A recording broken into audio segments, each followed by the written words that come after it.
Bueno, disculpen por haberle sacado me estaba comiendo el tiempo del recreo, agarré envión. Previo a seguir, comentarios sobre la cuestión que estamos discutiendo.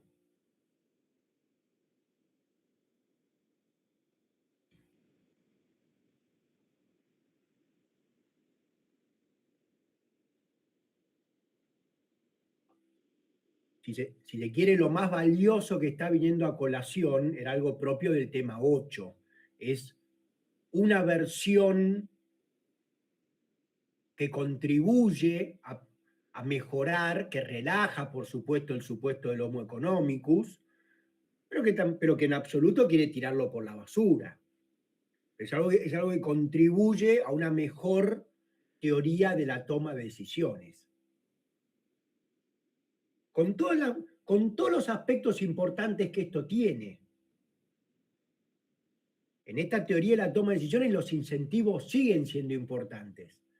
Pero fíjate cómo a veces los incentivos, hemos estudiado razones por las cuales a veces hay algunas normas sociales que son lo que motivan a la gente a actuar, no es solamente siempre la búsqueda de bienestar material individual. En otros casos hay problemas importantes para esa toma de decisiones, independientemente, así que incentivos es una... ponderar la importancia relativa de cada una de estas cuestiones, esa va a ser una expertise, ahí ya uno, a pesar de que es una pregunta científica, también tiene mucho de interpretación y se acerca mucho a la ideología política, así que ahí es donde trato de quedarme corto en este curso. Pero ven la importancia de esto, ¿no? En la discusión es cuánto de mercado versus cuánto no de mercado, ven la importancia de todos estos aspectos. Paso a ver si alguien quiere agregar algo. Mientras se suma el resto, escucho.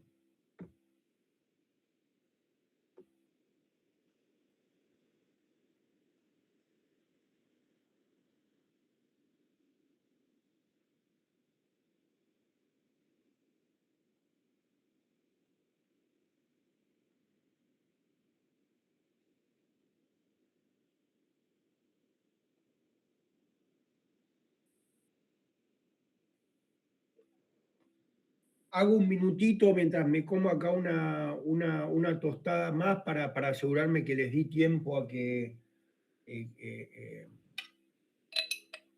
a si alguien quería preguntar algo.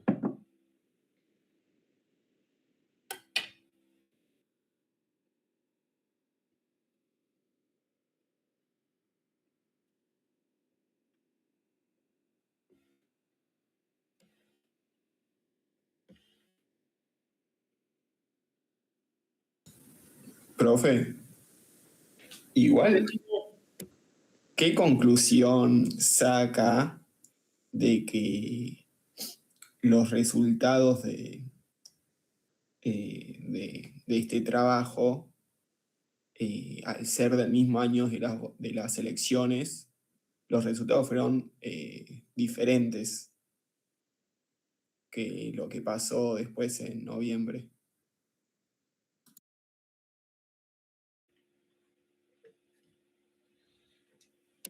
Gracias, Valentino. Dos cosas. Primera, perdón, me habré expresado medio mal. No encontramos el resultado nosotros encontramos no fue para nada distinto de lo que luego ocurrió en diciembre. Esto lo hicimos antes de chequear, no me acuerdo si era abril o mayo del 2023. Cuando le preguntamos con qué espacio político se sentía más afín, es verdad que la muestra es un poco más educada del promedio argentino, así que en ese sentido no es del todo, por niveles educativos no es representativa, y encontramos un porcentaje bastante más más crítico del kirchnerismo, del peronismo, así que en ese sentido de las afinidades de por qué espacio político uno iba a ir, iban en la misma dirección de lo que luego terminó ocurriendo en diciembre. Cuando uno vota, Valentino, este es un punto importante, cuando vos votás, estás votando. ¿Qué va a hacer esta persona respecto a la pena de muerte? ¿Va a manipular la justicia o no? ¿Va a poner control de precios o va a poner, uno compra un paquete? En ese paquete enorme me tengo que tragar a lo que te imagino como vos también, que ya te veo con una persona con interés por política pública, vos te das cuenta de tener que tragarte cada sapo, yo tengo que elegir y acá está el paquete que me vende Juancito, el de Pedrito y el de María. Y la verdad es que cuando indago un poco en los tres paquetes, ojalá encuentre que haya un candidato que ofrece un paquete con el cual estás enamorado. Pero lo que muchas veces suele ocurrir es que, eso no es así el caso. Acá lo que nosotros encontramos, que yo entiendo que a vos te parece contradictorio con los resultados de diciembre, pero no son contradictorios, nadie votó, nunca hubo una consulta popular por cuál es la mejor política pública para lidiar con la inflación. Había que votar. ¿Voto por este candidato? No. Y dentro de ese candidato hablaba de 20 políticas públicas diferentes. Por ejemplo, una era contar qué había pasado en los 70 en la Argentina, en forma distinta al kirchnerismo. Otra tiene que ver con las cuestiones de género. Otra tiene que ver con, qué sé yo, con un montón de cosas. Bueno, así que en ese sentido no es para nada inconsistente, Valentino.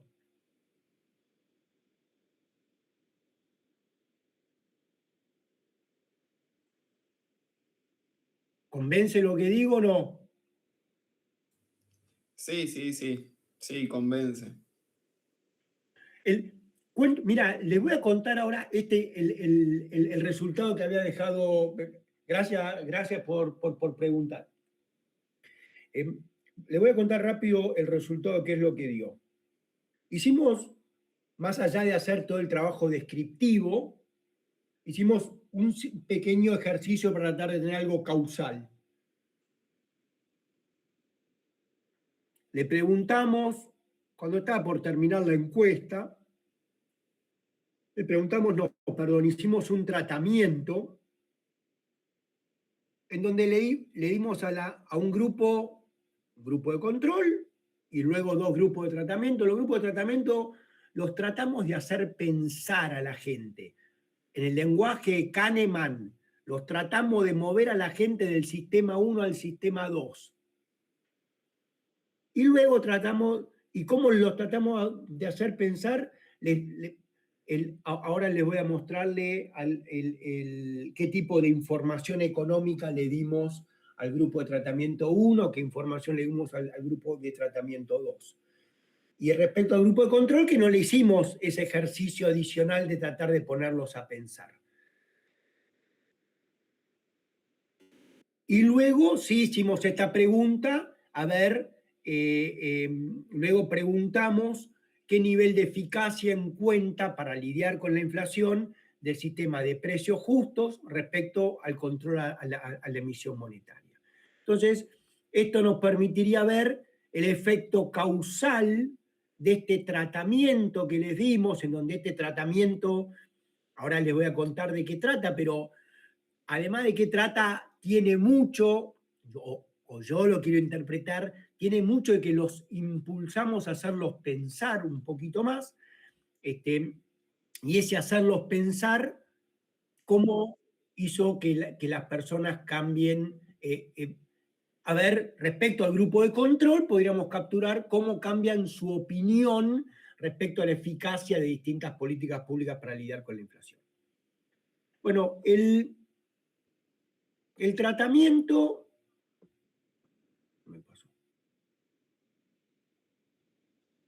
Los tratamientos que le dimos fueron los siguientes. A un grupo le pusimos este gráfico. Este gráfico para los veteranos como yo, no es nada inusual. Mirá, acá hay, ¿qué pasó en 5 años? ¿Entre el 96 y el 2001 o entre el 2016 y el 2021?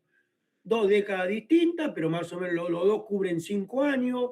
que empiezan con 6 y terminan con 1. Mira, en 1, la emisión monetaria aumentó en 12% durante todo ese periodo, la inflación menor al 1%. En el otro periodo, en el 2006, claro, la emisión monetaria 322%, inflación tanto, bueno, y un título que decía la emisión monetaria y la inflación fueron ambas más altas en 2016 y 2021 que en 1996 y 2001. Datos, no son datos manipulados. El otro tratamiento, también informativo, también fideligno, pero que cuenta una realidad microeconómica, que hay algún grado de concentración. La Argentina tiene mercados concentrados, no me estoy metiendo con el mercado de insumos en donde hay grandes poderes monopólicos, que dicho sea de paso sería hora que hagan algo algún gobierno para lidiar con eso, listo, pero perdón, vuelvo al tema. Sacando los mercados de insumos, incluso los mercados de venta de productos al público, algún grado de concentración hay, no es demasiado elevado, pero algún grado de concentración hay, sobre todo con las ventas formales. Entonces, y agregamos un dato que tiene total solvencia microeconómica, que es que la concentración permite aumentos en el nivel de precios, no aumentos sistemáticos en la inflación. Una empresa que tiene poder de mercado lo utiliza ya mismo te hace, si hoy gané el poder de mercado, perdón, voy a decir, pasé a decir una obviedad microeconómica, ya mismo le doy un salto al nivel de precios y luego mientras mantenga mi poder de mercado, es el nuevo nivel, el nivel de precios más elevado, es el que me hace maximizar ganancias.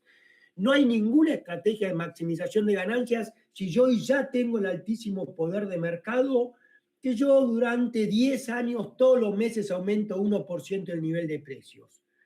No, estoy perdiéndome de tener enormes ganancias. Eso no es la forma, así una empresa no maximiza ganancias. Si ya tengo el poder de mercado hoy, ¿por qué lo voy a ir explotando marginalmente durante la próxima década? Así que cuando observo que las empresas han ido cambiando los precios todos los meses o en forma progresiva durante los últimos 10, 20 años, ¿qué tiene que ver esto con un argumento micro? Perdón, pasé a decir una obviedad. Lo que apuntamos con esto era que también que la gente piense, qué sé yo, pero bueno, que piense. La cuestión es que nos encontramos que a los dos tratamientos, ahora paso a mostrar este gráfico, a los dos tratamientos la gente reaccionó siendo más propensa a considerar al control de la emisión monetaria como más efectiva que al control de precios. Y lo que dice, o sea, ambos reaccionaron por igual, con un nivel de magnitud un poquitito más grande para cuando leímos el gráfico de qué había pasado en los 90 respecto a qué había pasado entre el 2016 y el 2021. Pero solamente un poquitito más grande. En efecto, de los dos tratamientos fue bastante similar respecto al grupo de control. Entonces parece que hacerlos pensar ha ayudado. Es más, estos dos tratamientos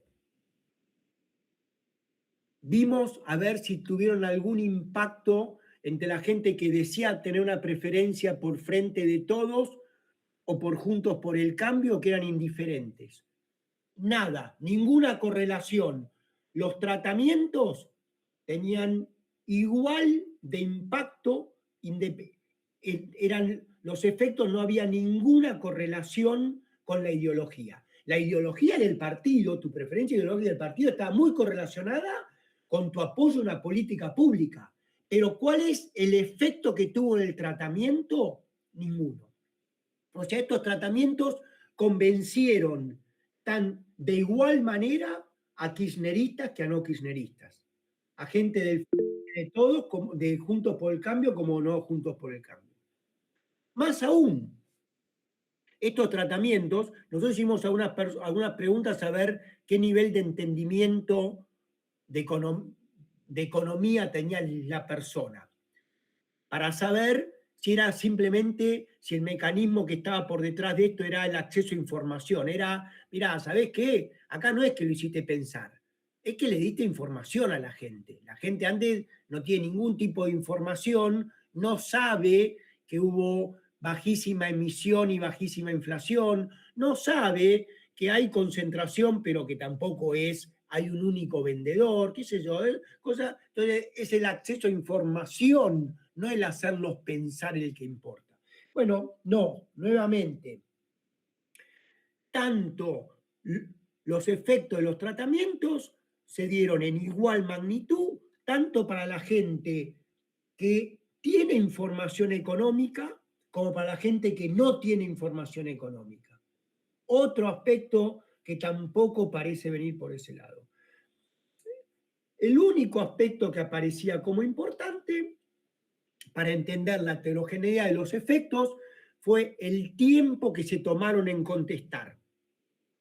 La gente que se tomó 3, 4, 5 minutos, como lo hicimos online, podíamos testear, podíamos medir cuánto tiempo la gente tardaba en contestar esta pregunta. En promedio, la gente que se tomó 3, 4, 5, 6 minutos en contestar, en mirar estos gráficos y luego contestar las preguntas, fueron en ellos el impacto de estos tratamientos fue sustancialmente más grande. En cambio, la gente que lo pasó rapidísimo, pasó por los tratamientos, pero tuvo 10 segundos en el tratamiento y ya pasó a contestar, ahí básicamente es donde no encontramos ningún impacto en el tratamiento. Así que todo esto lo que nos sugería, no con es que efectivamente algo hay, parecería que algo hay de la lógica de Kahneman respecto a cómo la gente, evalúa las políticas públicas. La mayoría del tiempo, las políticas públicas, dado que no te traen ningún beneficio, la enorme mayoría de gente, la enorme mayoría del tiempo, no va a gastar energías para evaluarla. Entonces va a tomar sus opiniones en base a lo que le diga a alguien que él tiene razones para respetar. Entonces, si queremos democratizar la política pública y pasar a decirle que la gente elija cómo lidiar con la inflación, que no queremos más paternalismo, no queremos más,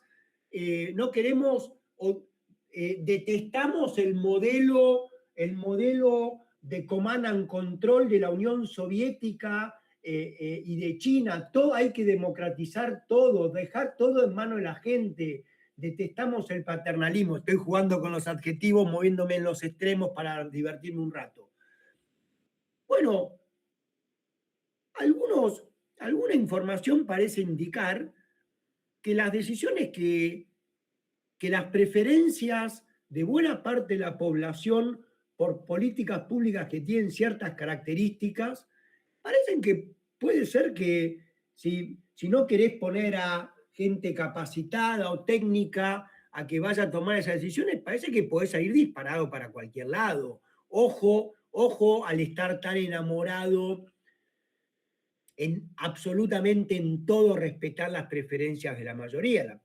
La mayoría puede ser que te digan que para lidiar con el cáncer del páncreas hay que hacer tal otra cosa o tal otra, muy alejado de lo técnicamente y científicamente adecuado para lidiar con eso, ¿no? Paro acá, pero hay cada vez más economistas sin dejar de respetar, sin dejar de reconocer la importancia de la autonomía del consumidor, sin dejar de reconocer los abusos, el desastre que ha sido el paternalismo, los desastres que se han hecho en nombre de la economía planificada, pero notar que hay muchas políticas públicas como que lidian, por ejemplo, con el cambio climático o para asegurar el acceso a la vivienda, o en el caso argentino, para lidiar con temas antiinflacionarios, muchas políticas económicas que a los economistas nos cuesta entender cómo políticas públicas tan ineficientes tengamos esas políticas públicas y no otras que a todas luces parecen como más adecuadas. Bueno, parece que a veces tienen demanda popular o tienen apoyo de parte del electorado. Paso el micrófono. Hola Luca, buen día, ¿cómo estás? Hola, buen día. Iván, ¿no? Sí. ¿Cómo estás, Iván? No sé si entendí bien, pero entonces tomaron gente que por ahí pensaba que la inflación era un fenómeno monetario y otra gente que pensaba que tenía que ver con la codicia empresaria y le mostraron una información que decía que la concentración económica efectivamente existía y esa gente igual te respondió que el problema era el control de la oferta monetaria. O sea, Es, ¿cómo explicarías eso? ¿Por qué? buenísimo, gracias, Iván, me ayudaste a clarificarlo. Exactamente como lo interpretaste, es exactamente lo que hicimos. Espera que vuelvo a los gráficos así están un poquito más a la vista. El tratamiento lo asignamos en forma aleatoria, así que en promedio a la gente que no leímos ningún gráfico para mirar, en promedio estaba tan enamorada de Milei como en promedio está enamorado de Kicillof, etcétera, etcétera. En valor esperado son idénticos.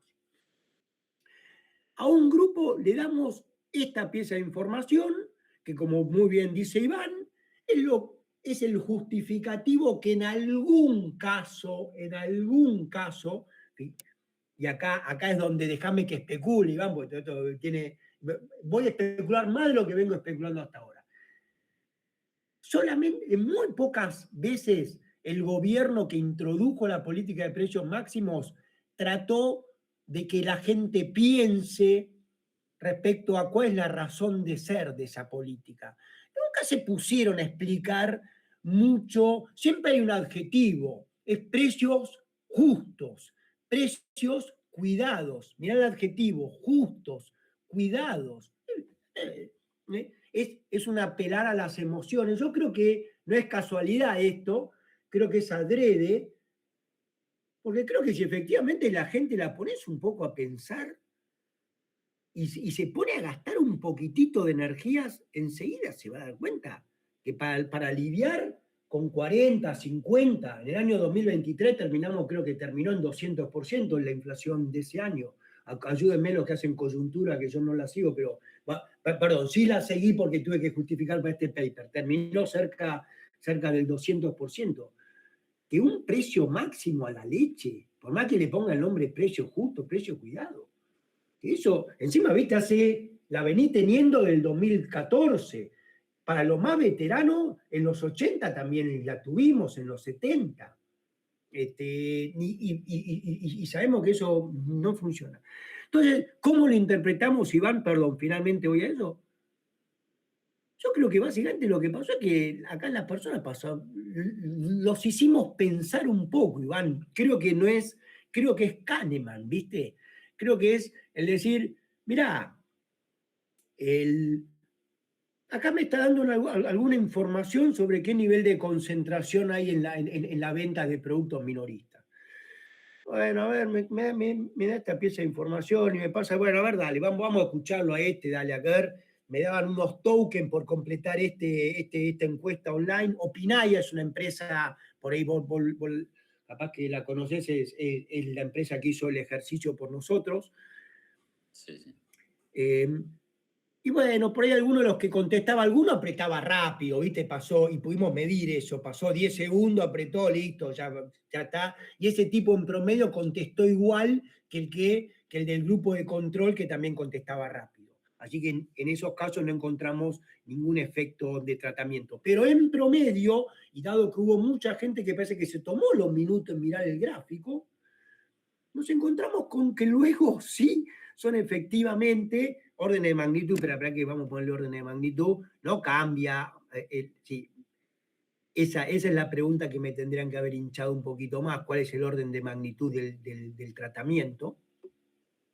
Acá hay La variable dependiente es la demanda por control monetario, cuán eficaz es el control monetario respecto a cuán eficaz es el control de precios.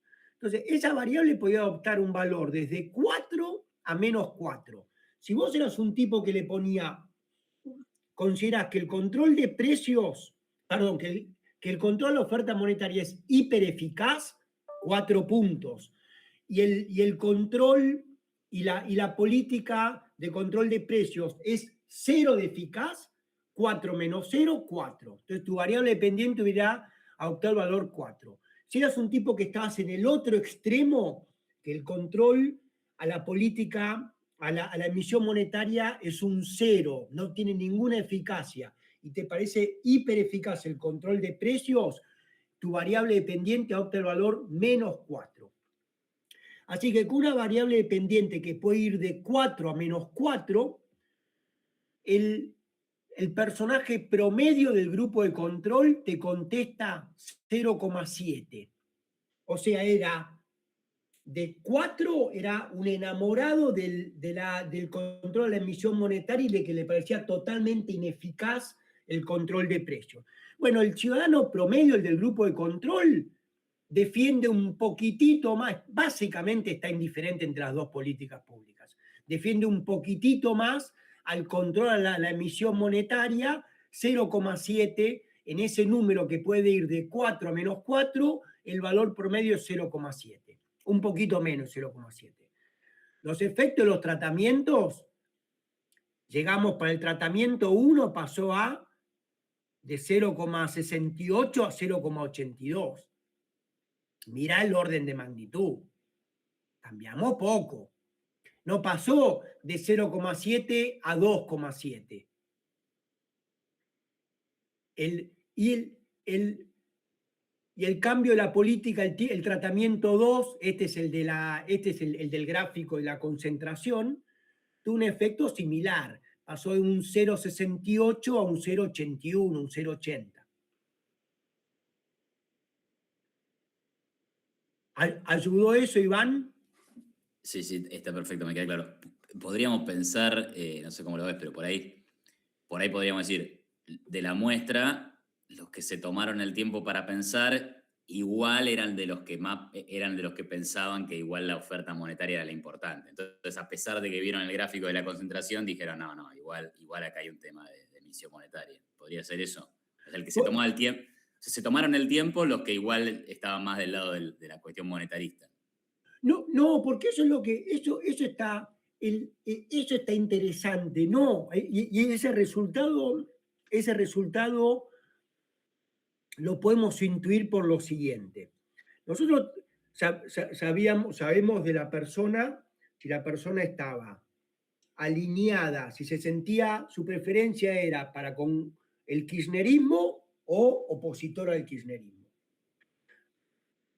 Y con lo que nos encontramos es que el efecto de este tratamiento de concentración empresaria ha dado igual, ha movido en la misma proporción a gente kirchnerista que no kirchnerista a defender a la emisión monetaria. No encontramos ninguna heterogeneidad en ese sentido.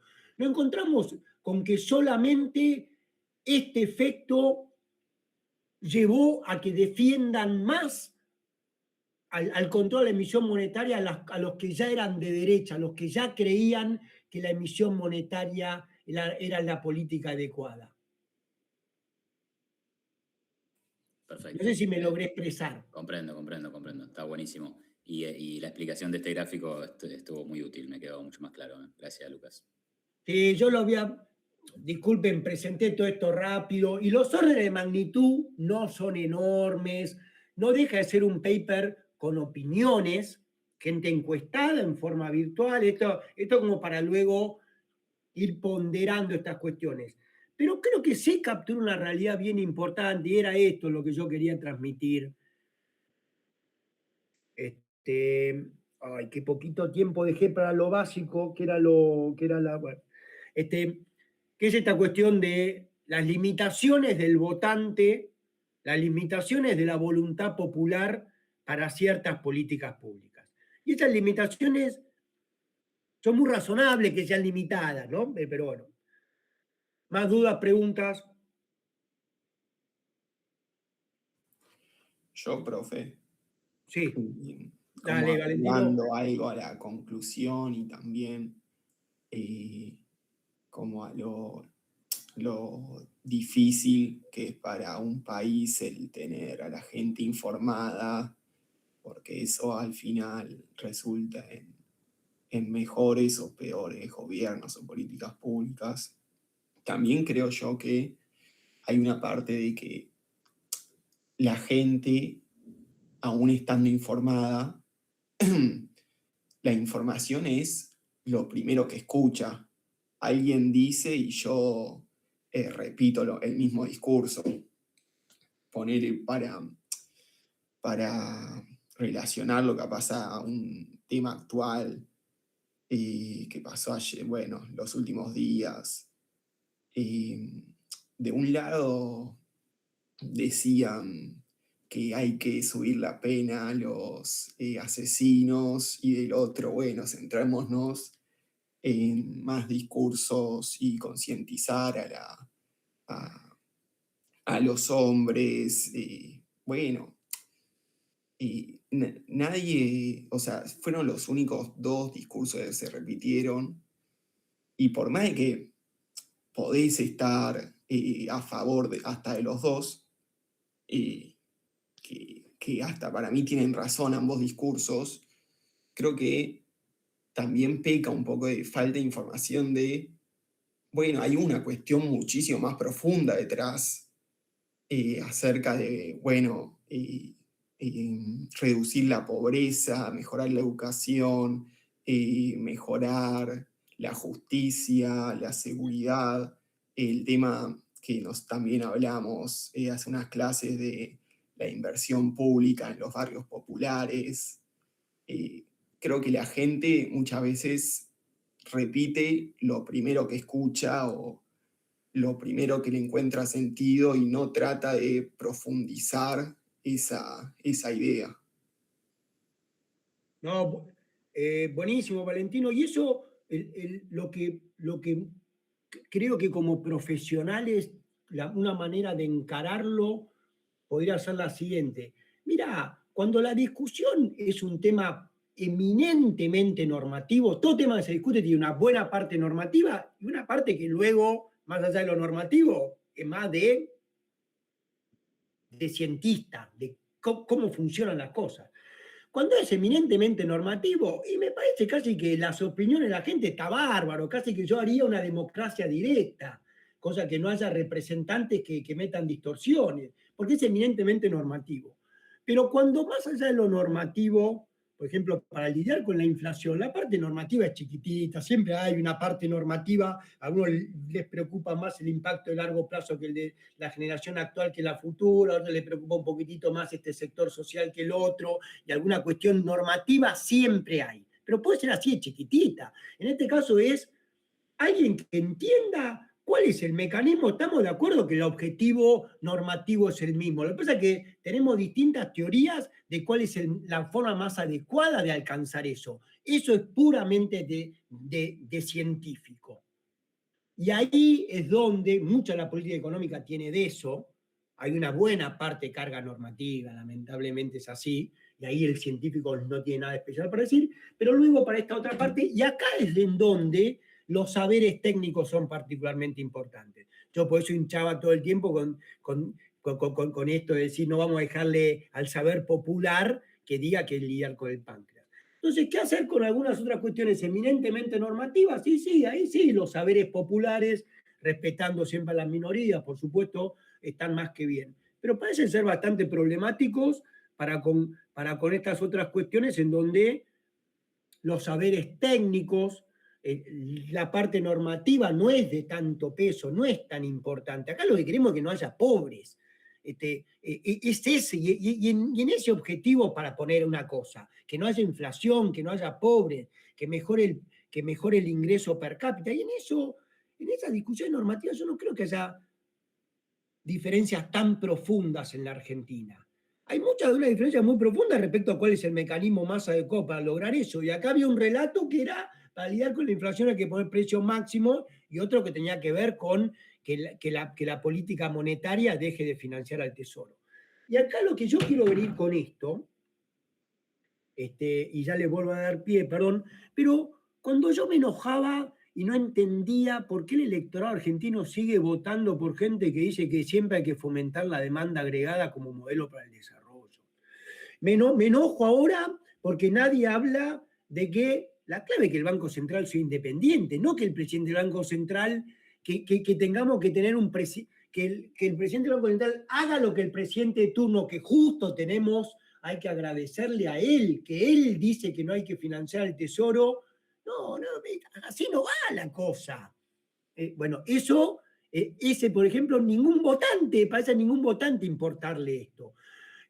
Todo esto que vamos a leer de Frenkel y Fanelli, de Velasco, de todos estos autores que hablan de reglas macroprudenciales, la conveniencia de acumular reservas, de no endeudarte excesivamente en moneda extranjera, de no permitir que tu tipo de cambio se aprecie demasiado, de tener de los años de tipo de cambio de precios de término del intercambio favorable, ahorrar, y en los años de término del intercambio desfavorables con shocks negativos transitorios, en ese momento endeudarte un poquito. Todas estas reglas macroprudenciales que brindan estabilidad macroeconómica, no tengamos ninguna expectativa, a pesar de que suenan de tanto sentido común. Vos decís, che, vos en tu familia lo hacés. Este mes que te quedaste sin empleo y este mes contenés un poquito de déficit. El mes que viene, cuando te ganaste el PRODE o la lotería, y ese gastás un poquito más gastás más de lo que sacando ese ingreso, de lo que tus ingresos permanentes, sacando ese shock positivo transitorio te indica, etcétera, etcétera. Bueno, eso que parece tanto sentido común, parece que el electorado argentino no es el electorado argentino, el electorado en general no lo va a entender nunca. No lo va a entender porque no tiene eso fue para mí lo que a mí me gustó de este paper, me ayudó a entender a mí. Yo tenía una cabeza, pensaba que el electorado argentino, que ustedes y yo éramos representativos del electorado argentino. No, el electorado argentino no tiene una pasión, no es el electorado en el mundo, no es curioso por entender cuál es la política más eficiente para lidiar con la inflación. ¿Cuál es la política más adecuada para que las próximas generaciones vivan 10, 15 años más de vida? No, estoy viendo qué cerveza es más rica, qué fideos están mejores, o quién juega mejor de 4, o qué vestido me queda mejor. Que está muy bien, que eso son lo que la mayoría de la gente le importa. Entonces hay que estar, y con esto, ya para un poco de hablar, pero con esto ten cuidado los libertarios en creerse demasiado este verso antipaternalista. La voluntad popular puso a Hitler de presidente. La voluntad popular era que el modelo de desarrollo en la Argentina es siempre fomentando la demanda agregada y meta déficit tras déficit. Así que, ojo con esas cuestiones y ojo con no ir dejando cambios, porque si dejás todo al ejecutivo de turno, a un líder carismático que manipule al electorado, bueno, estamos en problema. Bueno, me empecé por las ramas, paro acá. Más dudas, preguntas. Perdón, paso el micrófono.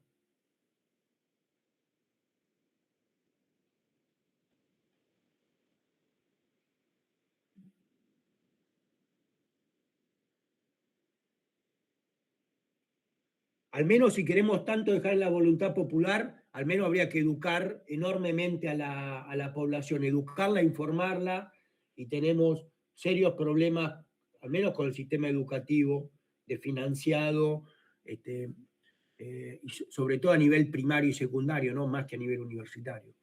Pero más dudas, comentarios agregados. Los medios de comunicación, no veo ningún cambio para que haya gente independiente calificada teniendo acceso a los medios de comunicación. Veo a unos insultando a otros, pero básicamente parte todo de lo mismo. el gordo Dan. ¿Quién es el gordo Dan? El que va a estar determinando cuál es la política económica adecuada del país. Más dudas, comentarios.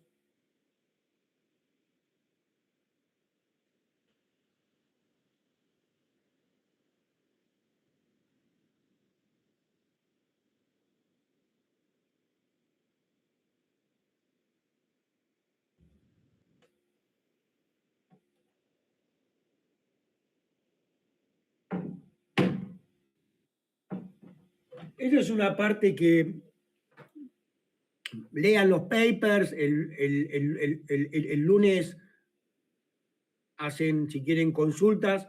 Técnicamente para lo que es la teoría macroeconómica, ¿por qué las reglas macroprudenciales son las necesarias? Bajo los distintos argumentos, algunos más de tipo modelos más keynesianos, otros de real business cycle, perdón, me salió la palabrita en inglés, pero ¿por qué ellas son las necesarias para brindar estabilidad macroeconómica? Bueno, eso apréndanlo, son todos detalles macro.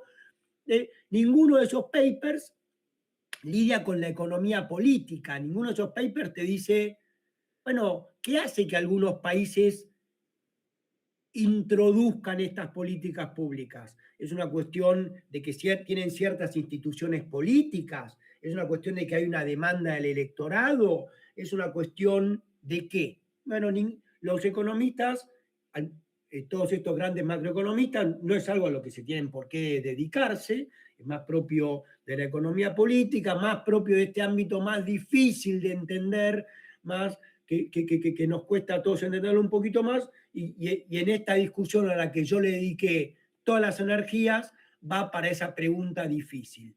La otra pregunta, que también hay un grado de debate, entiendo que personas, Iván, acá hay muchos de ustedes que entienden mucho más que yo de coyuntura, Alan seguramente también, van a tener mejores respuestas. Bueno, esas tenemos que saberlas bien, conozcámoslas bien, pero bueno, luego lo que querríamos es saber por qué no las hacemos. Porque nuevamente, ¿no? Y acá digo una cosita más y me quedo escuchándolos. La Argentina tuvo leyes de responsabilidad fiscal técnicamente impecables, aprobadas por ley, viste, había que lidiar con algunos detalles técnicos. ¿Cuándo es un shock transitorio? Bueno, teníamos una ley impecable. Este es un momento en donde el precio de la soja está por la nube, listo, el gobierno, todo lo que recaudaste no es platita para vos, flaco, esto es platita para la Argentina, no para vos. Entonces, bueno, ¿qué pasaba cuando ocurrió eso? Néstor, decreto de necesidad y urgencia, no le tengo miedo al crecimiento. Vamos, dale papá, dale al bombo, dale que va. Macri y todos estos también estarían ahí por detrás, ¿viste? Porque son uno más garca que el otro. Perdón, me estoy yendo a la banquina. La ley de responsabilidad fiscal, no había un periodista que diga, como es los ensombrados periodistas, no hay un periodista que diga que el Banco Central tiene que ser independiente. No hay un periodista que diga que hay que acumular más reserva.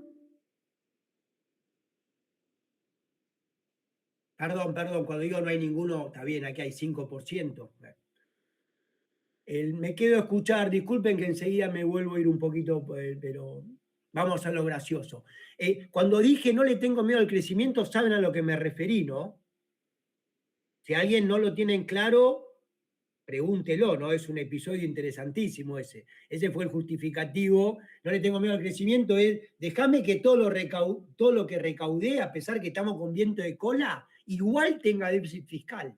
Porque quiero ir por todo. Entonces, como quiero ir por todo, aún cuando hay viento de cola, gasto más de lo que recaudo. Entonces, no le tengo miedo al crecimiento. Voy a crecer al 12%. Imagínate cuán sustentable, perdurable, cuán sólido es eso, ¿no? Bueno, eso tiene apoyo, eso ha tenido apoyo popular. Suena que lo que hay que hacer es que al Ejecutivo de turno hay que atarle un poquito más las manos, muchachos. Y atarle la mano, por ejemplo, que el Banco Central sea independiente. Yo no veo muchos cambios en esa dirección en la Argentina. Acá es donde pasamos a especular, pero porque parece que no queda otra que especular un poco, ¿no? A pesar de lo que los economistas que hacen institucional tienen bastantes razones para hablar de la importancia de capacidades estatales, de burocracias weberianas, etc. Paso el micrófono, los que tengan que irse se van, el resto me puedo quedar hasta 15 minutos conversando con ustedes. Adelante. Los que tengan que cortar, por favor, cortan, ¿eh?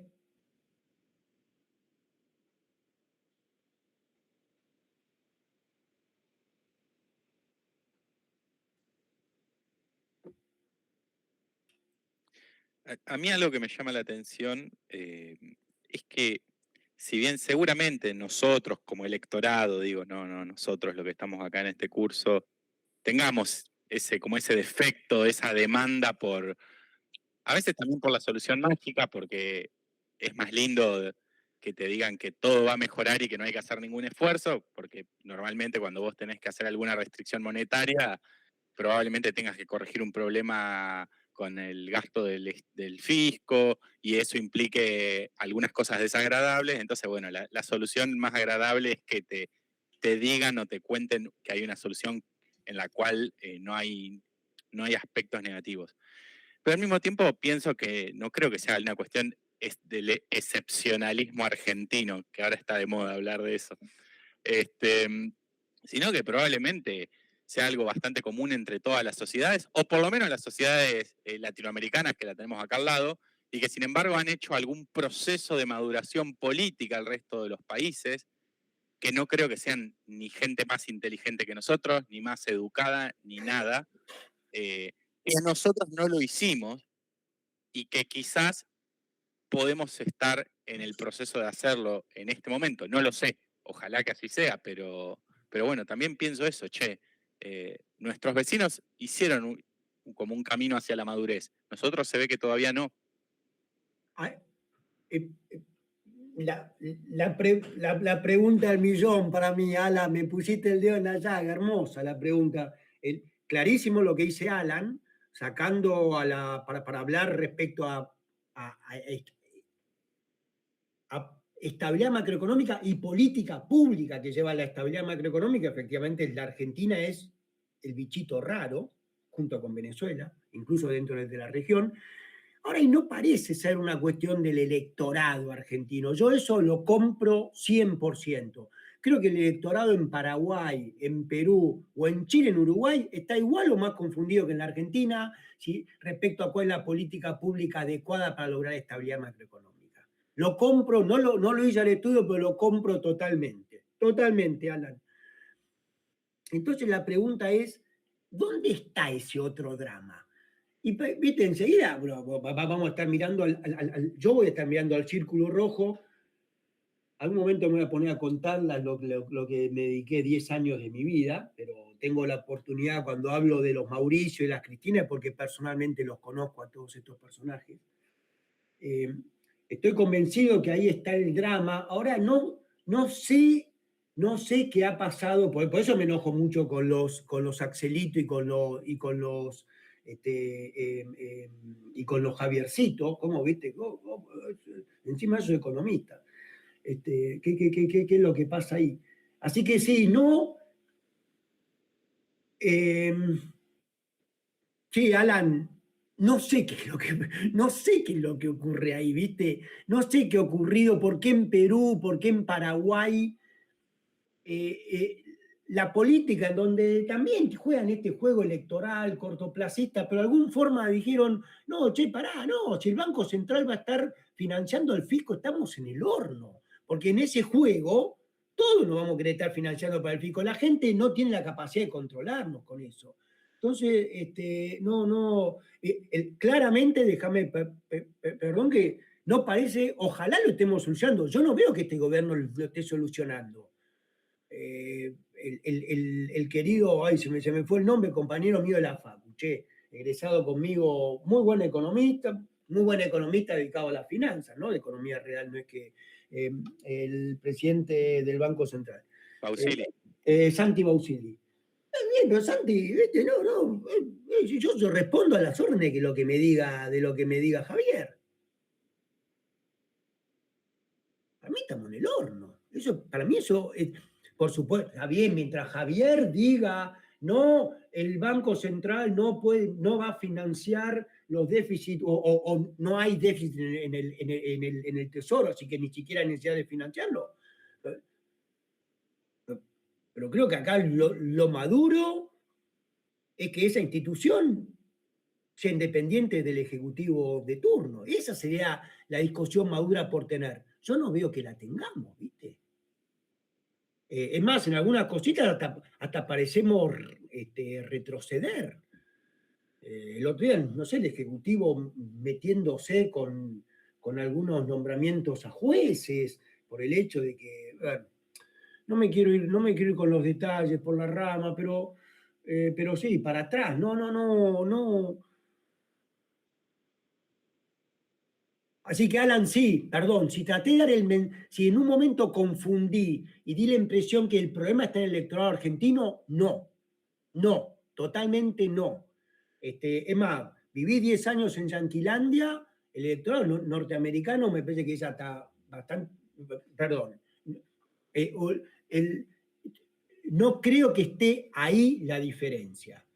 Lo que está a mirar en las élites, los espacios políticos, en las élites, indagar, y ahí hay algo particularmente complejo en la Argentina. No tengo después de todo este chamullo, Alan, viste que no terminé dando ninguna respuesta muy clara. No, y es que es difícil, y también uno dice, bueno, el problema está en las élites. Bueno, entonces, ¿qué hacemos? Qué sé yo. Cuento un segundito para una anécdota. Por favor, se desconectan los que quieren, nadie tiene que poder quedarse. Cuento un segundito, Alan. Yo en Berkeley estudié mientras estaba estudiando había otro argentino, que cura jesuita, y entre los dos queríamos volver a Argentina, pensamos en armar una escuela de formación de jóvenes políticos, porque nuestra percepción, él politólogo, yo economista, era que había que formar distintos mejores líderes. Más allá de que siempre me gustó escribir paper y dar clase, pero mi contribución pretendió ser esa, mi contribución un poquito más relevante pretendió ser esa. Vinimos a la Argentina, efectivamente, nos largamos a armar esa escuela, no nos daba plata, ni no nos apoyaba, nos atendía la secretaria y la secretaria de un diputado. Y de golpe, de un año para el otro, un tipo llamado Bergoglio pasó a ser Francisco. Al día siguiente, después sí que con un café voy a poner más nombres propios, pero vinieron un político y un empresario muy importante, golpearon la puerta queriendo que, bueno, ahora sí le vamos a apoyar el proyecto. Bueno, ese proyecto se llama la Escuela del Liderazgo Político, reavivamos un centro de investigación y acción social, empezaron a venir, a raíz de eso, conocí personalmente a todos los gobernadores, a los presidentes, expresidentes, presidente del Banco Central, todas estas personas importantes de la Argentina. Y a pesar de los, en general, bajos niveles de formación técnica, lamentablemente son muy hijos de puta. Lamentablemente se entiende, está claro, es simplemente el juego cortoplacista, es el yo tengo el poder, si esto es malo para el desarrollo, no me calienta. Yo pierdo si lo entrego hoy, pierdo una herramienta, pierdo una caja. Es eso. Hay una,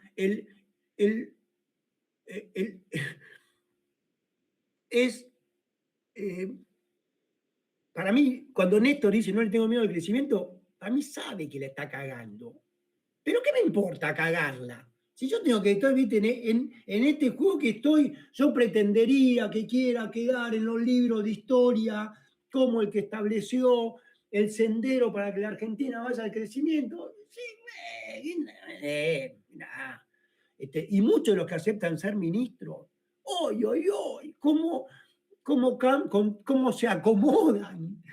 se acomodan para ir ahí.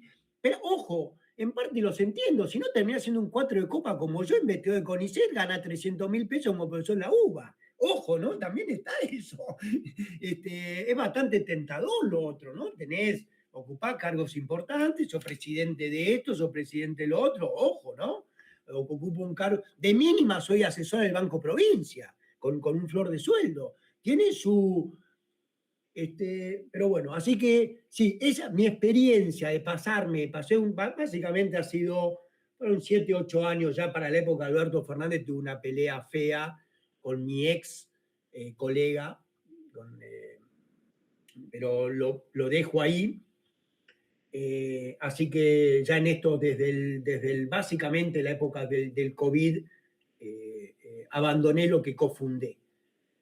Pero así que terminó siendo casi una década conversando con todos estos personajes y a pesar de las heterogeneidades que siempre hay, en general es una mezquindad muy racional, un equilibrio no cooperativo, una mezquindad racional, sí. Y sonaría ideal que haya una OECD, algo a lo que te podés sumar, algo en donde esto dicen, dale, vamos a seguir con este juego, pero bajo estas otras reglas, etc. Es mi interpretación, Alan, ¿no? Esto es mi interpretación. Está bien, está bien. Quizás limitar los mandatos presidenciales, las reelecciones, algo así, quizás podría funcionar, no sé.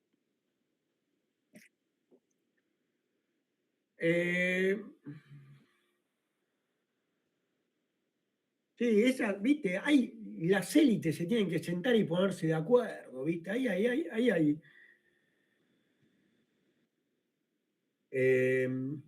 Las élites se tienen que sentar y ponerse de acuerdo, viste, decir, che, mirá, con esto, vamos, juguemos para distribuirla acá, allá, pero qué sé yo, no sé, la FIP, te puedo perseguir con esto, qué sé yo, con el narcotráfico, creo que, por ejemplo, todavía creo que hay un acuerdo con el narcotráfico en general, la política no se financia.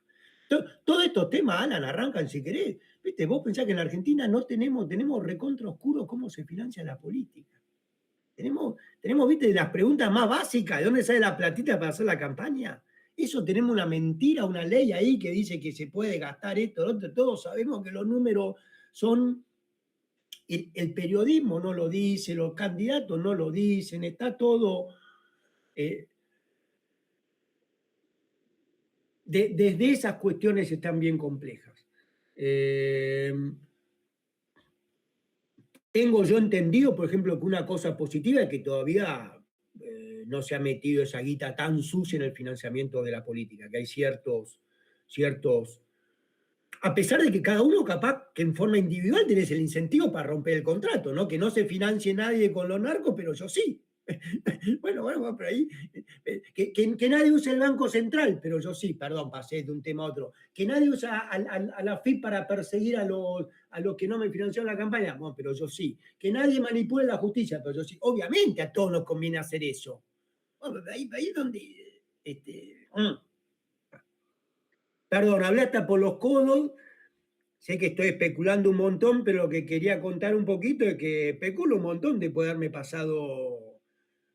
Se corta, tiempo. perdón. Sí, ahí se está por cortar. Así que bueno...